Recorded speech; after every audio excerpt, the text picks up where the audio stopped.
Well, just watch the tape, I guess. What'd you think? Yeah, we could have played a lot cleaner. I was disappointed in some of the plays we left on tape. I think we played 77 snaps.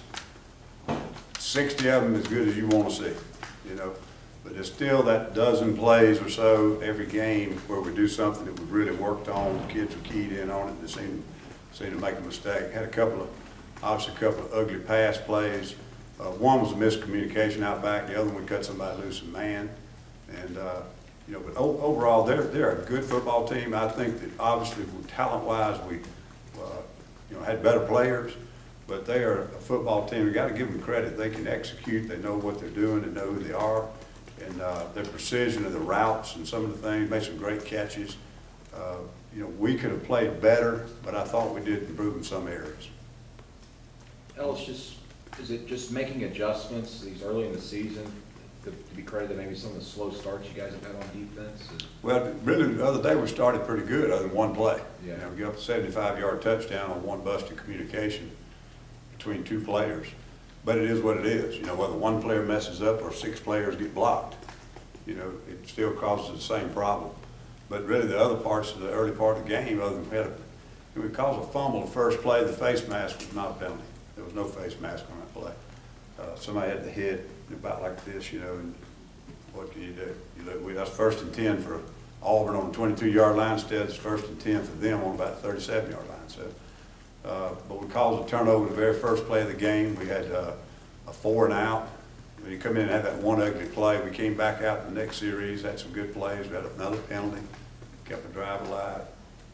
Let the quarterback scramble out on 2 3rd and longs, had great coverage, just get out of pass rush lanes. So some things, you know, that can be fixed. It's not, you know, getting beat. It's not things from a fundamental standpoint. I think we're playing pretty well. But just 1 or 2 guys who make a mistake here or there that's costing us some trashy plays that we ought to clean up. Y'all really got after the. I'm sorry. Go ahead. Well, you get 4 punts. You got 3 takeaways. It should have been 4 takeaways. I think they had half of their series. They had no first down or 1. But at the end of the day, you go back and look at that dozen plays, and you know, when are these going to get cleaned up? That's the thing we're going to really put emphasis on. The young guys you played a lot of them. What was your feeling about how they played as a group? Towards the end, we did. At the time we got them all on the field, really the other team had started just running football, basic runs, and they played okay. They didn't get challenged at all. You know, wasn't anything going on that got them challenged. I thought, you know, a couple of mistakes we were talking about in the early part of the game were a couple of our younger players involved in those. But, you know, at least we got them on the field and got some game experience. But there wasn't much to it that, you know, they weren't opening up their offense or anything. Ellis, Montrevious had 6 tackles, 3 for a loss, and a sack. Do you think yesterday's game was maybe the start of something big for him? Yeah, I hope so. He made some really dynamic plays, and you know, gave some really big pass rush one time. Great inside move.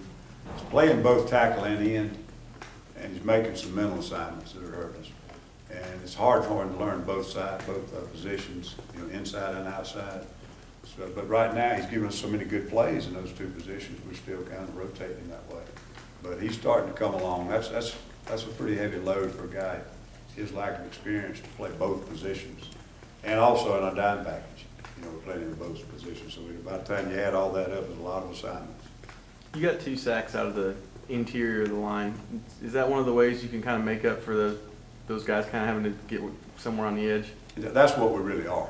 You know, we've got guys, we've got a couple of edge guys, but really when we rotate, we get in there too deep. If you look at our best front 4, we've got better push than we do edge. And it's not that it can't be effective, it can be really effective. The biggest thing that's hurt us on pass rush right now is some lanes opening up where the quarterback's gotten out and escaped. Were you encouraged by the pressure you got on the passer yesterday? A little better. The problem is we got to keep him caged. We're giving up some first downs on scrambles and scramble routes, but we're getting to the quarterback. And a lot of times, you know, sometimes, I mean, I don't know if overrated is the best word, but I'd almost rather knock the quarterback down 7 times in the first half than sack him 2 or 3 times. I think you get a lot better. Sometimes you get a lot better results, really, when the quarterback gets hit. When you sack him, there's no chance for an interception. But sacks are obviously a big deal. They're very important. but I think hitting the quarterback is just as important. And there was a lot of that the other night, whereas the first game, I didn't think we did very well. Ellis, how much are you concerned about the propensity for like big plays in the passing game? Obviously a big thing last year. It seems like there's more potential this year. And without a real solid pass rush every down, seems we're going to be some trouble. And that's what I was alluding to earlier. It's things that have got to get cleaned up. And sometimes it is pass rush, but not always. And it's just some miscommunication, or somebody gets their eyes in the wrong place, but it's got to stop, you know. And doesn't matter if it's one guy or six guys. The mistakes are what's causing those trashy plays and things that give up cheap yardage. You know, make them earn it. You know, make them go the hard way. And other than about 6 plays the other night, you know, pretty good defense. But those, you know, that's a big if. You know. Ellis, what do you say to the linebackers, Casanova and Chris, especially that first group? Well, they made a lot of plays, had a lot of production. I was a little disappointed in a couple there that missed assignments. We had a couple of blitzes that they didn't execute correctly, but they made a lot of tackles. I think as a pair, I think it's probably one of the better games. Between them, they had about 15 tackles in on about 7 or 8 more. And didn't use them quite as much in blitzing off the edge as we do. Inside, they were okay. Didn't get to the quarterback, but created some pressure up in there. But I was pleased with their play overall. I'm not sure if you even had a chance of really watching at Kansas State's honestly a while away. You mentioned the running lanes for the quarterback an issue. Their quarterback, he excelled at that. Really, that's how they won the game Saturday.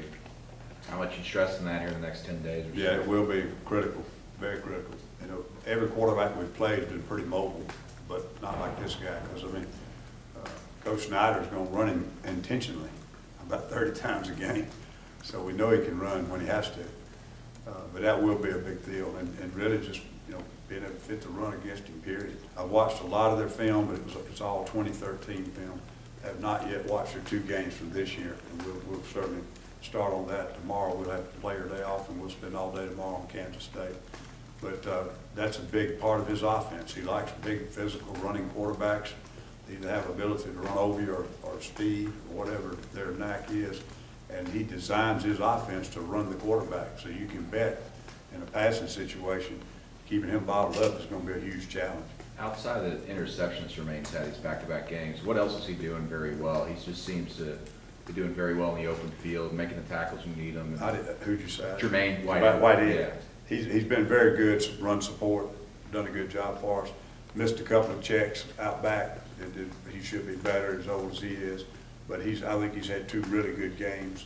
He's obviously the old man back there that can kind of keep things settled down, and he's got to be 100% for us. Got young safeties playing beside him. You know, they need his help every now and then. But he's played very well the last 2 games. How did the young guys do this game compared to the first game, the young safeties? Did okay. You know, we had the miscommunication on the touchdown. It was between one of the safeties in the corners. It wasn't the safety's fault, but I think there was a check going on that may have confused the other one. They made some plays in the running game, run support, thought they tackled a little bit better. Halsey had some really good coverage. He got beat once, I thought, inside on a slant, but he made some really good plays in coverage, made a great play on a screen pass.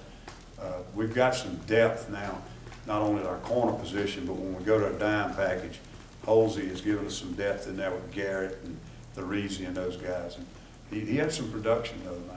How much has Mincy upped his play this year already in a couple of games? He's played pretty well. Yeah, played good. Well, let's talk about the backup linebackers, typically play, how do they do, and also Camille President played for the first time. You know, last year it was linebacker by committee, and I don't think any linebacker played more than about 47, maybe 52 plays last year in any one game. I may be wrong, but it was a lot of rotation.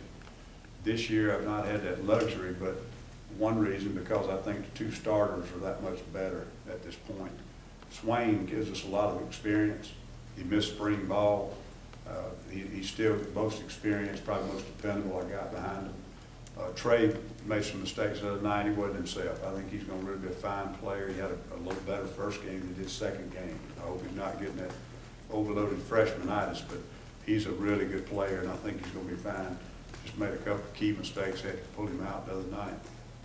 The other guys, you know, have not, you know, haven't contributed as much right now. I've got some confidence in them, but they're going to have some more work and practice before they'll feel totally comfortable. President had a couple of good plays. You know, I think Rodney would say he's the 5th guy right now, but he had some good plays the other night and played very consistently for us. In your experience, what can an open week or this early in the season do for a defense? I don't do, there's pros and cons on all of that. One time I had an open week after an opening ball game. I didn't like that. That was, you know, about the time you kind of finally get out of preseason and get going. But we've had 2 ball games, and it's a Thursday night kickoff and a very unorthodox offense. And I kind of like the way it sets up. We've got a few extra days to try to look at what they do, because it is very different in some aspects. And then we'll have a couple of 3 extra days for the next opponent. So, you know, it's an open date, but it's really kind of like 2 extended weeks. If we had an open Saturday and didn't play till the following Saturday, you know, I've never really liked that real early in the season, but, you know, you deal with all of them. There's a benefit to all of it. You got a little chance to get some young guys more work. If you have it happen in the late part of the year, sometimes you can get some kids some rest. So you just have to use it to the best advantage you can. But I like the way this one's falling, being a Thursday game. Melvin was really high on a lot of the corners and spoke about how they matched up last year, even though statistically some of those matchups like Mike Evans and Beckham and those guys had really productive games against you guys, but just you felt they still played well. When you're going up against what could be the best wide receiver in the Big 12 and Lockett, just what do you think about whether it be Mincy or Holsey or Rio, just the whole group matching up against that challenge? Well, it's tough, you know, and we're going to see wideouts like that all year, you know, in our league. The big thing that makes it so hard for you, it's very difficult to play a lot of conventional defense against his running game, because it's a lot of quarterback running. And there's a lot of quarterback runs that are designed to play actions off of it, double moves. And so what you have is that it doesn't matter who you are, you're going to have to single cover Lockett sometimes. It doesn't matter which player, it doesn't matter what team. You have to single cover him sometimes in order to stop the running game. And you have to do a good job of mixing so that you don't give him a steady diet of it. If you try to double cover him, you're going to be down somewhere in the box. And they got a couple other kids that are really good receivers too.